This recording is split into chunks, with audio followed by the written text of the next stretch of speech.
Chumbo trocado não dói.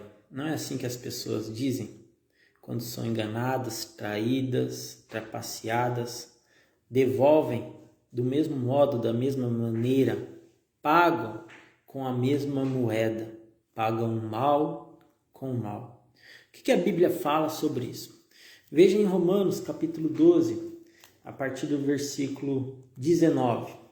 Não vos vingueis a vós mesmos, amados, mas dai lugar à ira, porque está escrito: minha é a vingança, eu recompensarei, diz o Senhor. Este é o melhor caminho, a melhor solução quando você é enganado, quando você é traído, quando alguém te fere, quando alguém é desonesto para contigo. Entregar nas mãos de Deus, porque a Deus cabe a justiça. Você não vai conseguir vencer o mal pagando com o mal. O mal só se vence através do bem. Agora, quando você quer devolver o troco com a mesma moeda, pagando mal com mal, você abre uma brecha dentro desse relacionamento ou até mesmo na sua própria vida, dando autonomia para espíritos malignos agirem contra você, sua casa e sua família.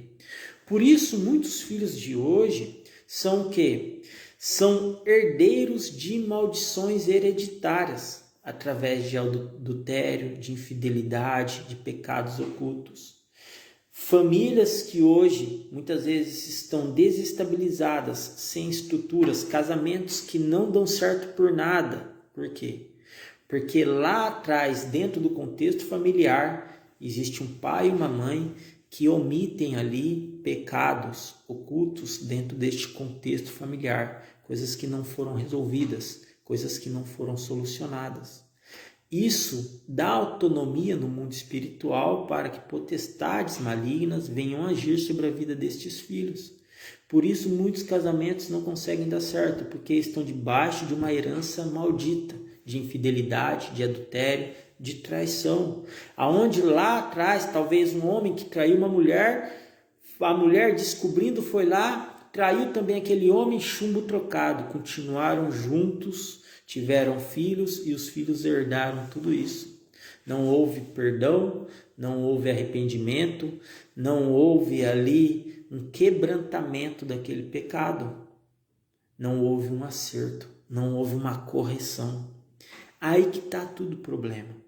Quando não há o perdão, quando não há a correção, quando não há a confissão, se abre um leque no mundo espiritual para que o inimigo venha com a sua acusação.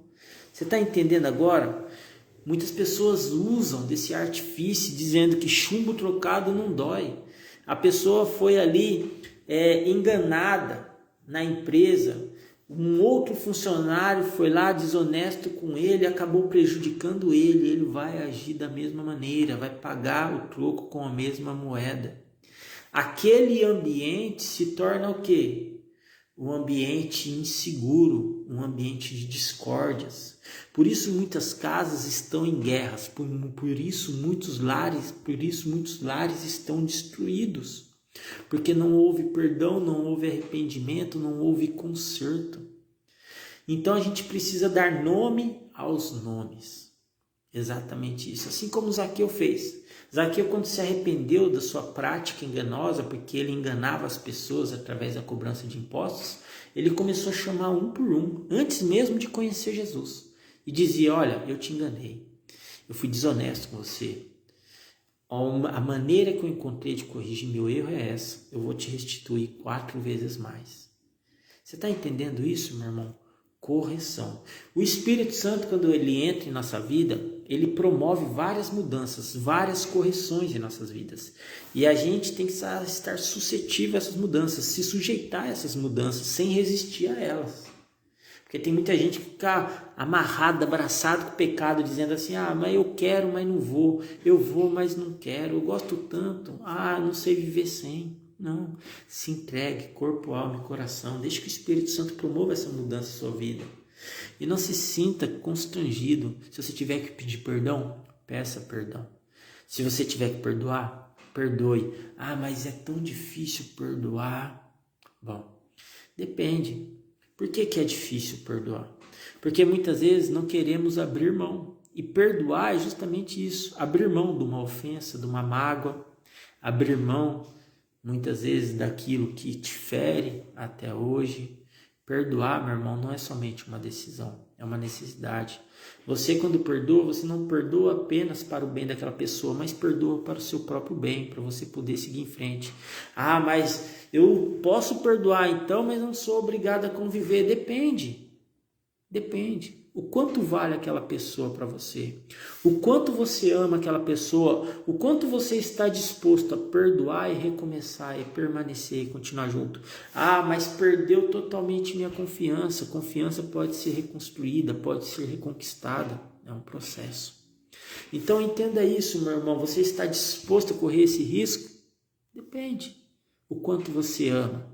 Este amor é o suficiente a te trazer essa disposição para correr este risco, a te trazer uma certa segurança, uma certa estabilidade. Bom, o perdão ele é poderoso. Você é capaz de perdoar e se sentir seguro por isso. Entenda isso, meu irmão, ao ponto de que se houver uma outra ofensa, ainda que isso ocorra, você não será abalado, porque você deu o seu melhor. E deu uma nova chance, uma nova oportunidade. Então o perdão tem todo esse contexto. Você não deve vingar a si mesmo. Ah, eu fui enganado, eu vou enganar também. Ah, eu fui traído, vou trair também. Ah, a pessoa me prejudicou, eu vou prejudicar também. Não pague com a mesma moeda, porque o maior prejudicado de tudo isso vai ser você. Você perde ali o seu direito à inocência de argumento. Por quê? Você está pagando erro com erro. Uma mentira só se sustenta com outra mentira. Se você viver a sua vida toda dando desculpas e não aprender a dizer não, meu irmão, você vai viver a sua vida toda pregando uma mentira. Isso vai fazer mal para a sua vida.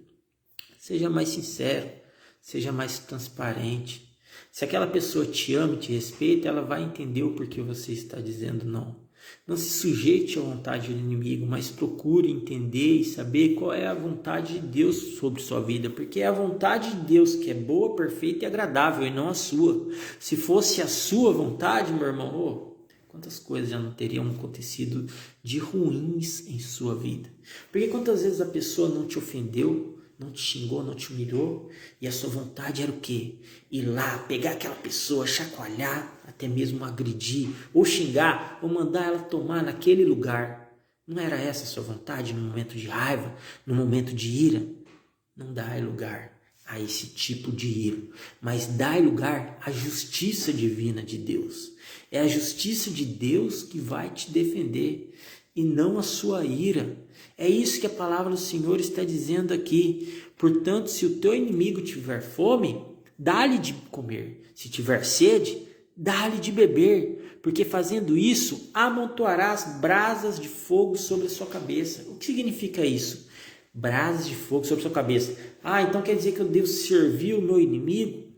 Quer dizer que você não deve pagar o mal com o mal. Não é porque a pessoa te ofendeu que você deve devolver uma ofensa em contrapartida. Pelo contrário, isso só mostra que você é igual a ela. Mas se você pagar o mal com o bem, isso te mostra que você está superior, não àquela pessoa, mas à ofensa que aquela pessoa praticou contra a sua vida. Você deve ser superior às maldades que as pessoas fazem contra a sua vida. Você deve ser superior à inveja das pessoas. Você deve ser superior. Isso quer dizer que você é superpoderoso, superior às pessoas? Não. Isso quer dizer que você está superior à maldade. Por quê? Porque dentro do seu coração a bondade, porque dentro do seu coração a misericórdia, dentro do seu coração a cordialidade, a generosidade. Mas o que é essa tal de brasas vivas? Peso na consciência. Brasas de fogo sobre sua cabeça. Eu vou dar um exemplo para você. Um pastor de idade foi numa concessionária comprar um carro e ele queria dar esse carro de presente para sua filha que ia completar 18 anos. Chegando lá, ele foi simpático com o vendedor, se identificou como pastor, e aquele vendedor, percebendo que aquele pastor não tinha muito conhecimento sobre veículo, Escolheu um dos piores veículos que tinha, um veículo que era desvalorizado, um carro que era bucha. O que significa carro bucha? É um carro que a qualquer hora vai dar um problema mecânico. E além dele oferecer esse carro para esse pastor, ele superfaturou o valor desse carro. O carro que valia um valor, ele jogou um preço a mais, juros a mais sobre esse carro. E aquele vendedor pensou que estava fazendo um bom negócio, que ele poderia depois se exibir para o dono da loja, para os seus amigos. Tá vendo? Eu vendi aquela bucha, aquele carro, portanto, talvez ninguém nem acreditaria, não é mesmo? E ele seria como um herói naquele dia, porque vendeu um carro que ninguém queria. O fato é que ele vendeu este carro para este pastor, já de certa idade, achando que estava ali ganhando muito dinheiro, fazendo um bom negócio. E aquele pastor, ele entendeu que aquele homem estava ali empenhado em ajudá-lo. E ele ficou tão feliz, tão grato, que ele pediu para fazer uma oração por este vendedor. O vendedor, meio constrangido, concedeu e disse: pode fazer, tudo bem. E durante a oração, aquele pastor começou a agradecer a Deus. Deus, obrigado pela vida deste homem, que ele me ajudou a comprar este carro. Ele ofereceu um carro bom que ele tinha aqui para que eu possa presentear minha filha. E ele começou a orar e falar da bondade daquele homem que ele não tinha praticado, mas ele pensou que era um ato de nobreza, de bondade. Aquele vendedor foi ficando com a consciência pesada, constrangido, brasas de fogo vivo. Ou seja, toda vez que você paga o mal com o bem, você não quer o mal daquela pessoa, mas automaticamente aquela pessoa reconhece na sua consciência que o que ela fez não foi bom para com você. E isso gera brasas de fogo vivo sobre a cabeça dela, isso gera peso na consciência. Tem pessoas que eu não sei nem como conseguem dormir de tanto peso que tem na consciência. São pessoas que talvez já tenham tido suas mentes cauterizadas, ou seja, estão em conformidade com o pecado, com a maldade, com as injustiças. Não se conforme com as injustiças deste mundo. Não se conforme com as humilhações, com a maldade que as pessoas têm praticado por aí. Pelo contrário, continue praticando bem. Continue fazendo o que é certo. Continue sendo sincero. Não vai ser fácil. Quem disse para você que seria fácil? Você vê a história de Raabe, poucas pessoas falam dela, né? Uma meretriz prostituta que morava lá atrás das muralhas de Jericó, e quando eles queriam invadir Jericó, enviaram 2 espias. Esta Raabe, ela acolheu esses espias para que eles não fossem descobertos e perdessem sua vida, ou seja, ela ajudou ali o povo de Deus, uma obra de Deus, correndo riscos, colocando a sua própria vida em risco para fazer o que é certo, para fazer o que é correto.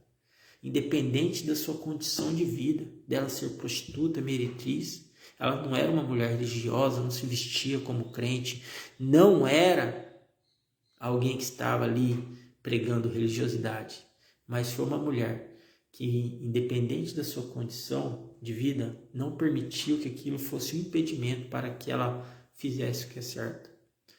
Talvez você viva assim hoje, vivendo numa condição onde a sensação que você tem é que você está longe de Deus. E muitas vezes você se cobra por isso, dizendo: como que Deus vai me ouvir? Olha só as coisas que eu faço, que eu falo, olha só o jeito que eu estou vivendo. Bom, ainda que você esteja nessa situação, não permita que isso seja um impedimento de você praticar o que é bom, o que é certo, o que é correto em sua vida. Porque isso pode te ajudar a mudar a sua conduta de vida. Foi o que aconteceu com Raabe. Ela mudou a sua conduta de vida. Foi o que aconteceu com Zaqueu. Ele mudou a sua conduta de vida. Bom, terminando, versículo 21. Não te deixes vencer do mal, mas vence o mal com o bem.